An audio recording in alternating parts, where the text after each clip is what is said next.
윤석열 대통령이 내란 우두머리 혐의로 고위공직자 범죄수사처에 체포된 지 이틀째입니다. 공수처는 오늘 오후 윤 대통령을 다시 불러 조사할 계획이었는데 대통령 측은 불출석 의사를 밝혔습니다. 네, 취재 기자 연결해서 알아보겠습니다. 김태원 기자. 네, 고위공직자 범죄수사처입니다. 네, 오후 조사도 불출석 의사를 밝혔다고요? 네, 조금 전 전해진 소식입니다. 대통령 측이 오늘 오후 조사에 나오지 않겠다는 뜻을 밝혔습니다. 어제 1차 조사에서 충분하게 얘기했다는 건데요. 애초 공수처는 오늘 오후 2시부터 윤 대통령을 피의자 신분으로 다시 불러 조사할 계획이었습니다. 오늘 오전 출석할 것을 통보했지만 윤 대통령 측이 건강상의 문제를 이유로 조사 연기를 요청한 것으로 전해졌었는데요. 이번엔 아예 불출석하겠다는 의사를 밝힌 겁니다. 이에 대한 공수처 입장은 아직 나오지 않았습니다. 네, 어제 조사에서도 진술을 거부했었죠.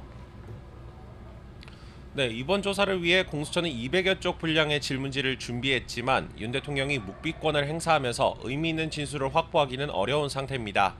윤 대통령이 어제 조사 내내 진술을 거부하겠다는 말조차 하지 않은 것으로 전해졌는데요.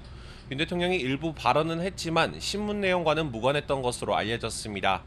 윤 대통령은 조사를 마친 뒤 신문조서를 열람하거나 날인이나 간인도 하지 않았습니다. 공수처 수사가 위법하지만 유혈 사태를 막기 위해 공수처에 출석했다는 기존 입장의 연장선으로 보입니다.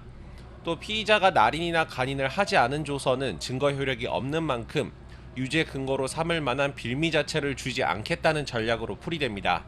하지만 공수처는 진술 여부와 관계없이 혐의를 입증하는 데는 무리가 없다고 보고 있습니다.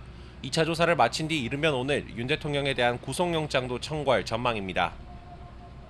네, 윤 대통령 측이 법원에 청구한 체포적부심 신문 일정 등도 변수가 될 수 있을 것 같다고요?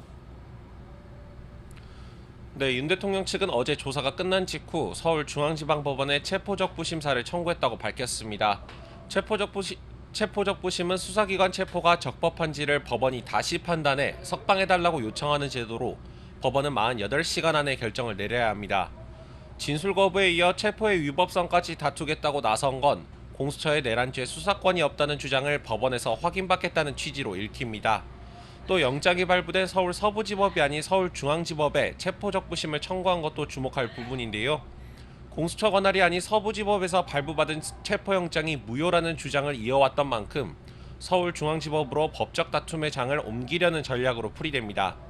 공수처는 체포 시점으로부터 48시간 안에 구속영장을 청구해야 하는데 체포적부 심사 과정에 걸린 시간은 제외되는 만큼 신문 절차가 수사에 변수가 될 수 있겠습니다. 서울중앙지방법원은 조만간 신문기일을 지정하겠다는 방침인데요. 이에 따라 오늘 구속영장을 청구하겠다는 공수처 계획에도 차질이 빚어질 가능성이 작지 않겠습니다. 지금까지 고위공직자 범죄수사처에서 YTN 김태원입니다.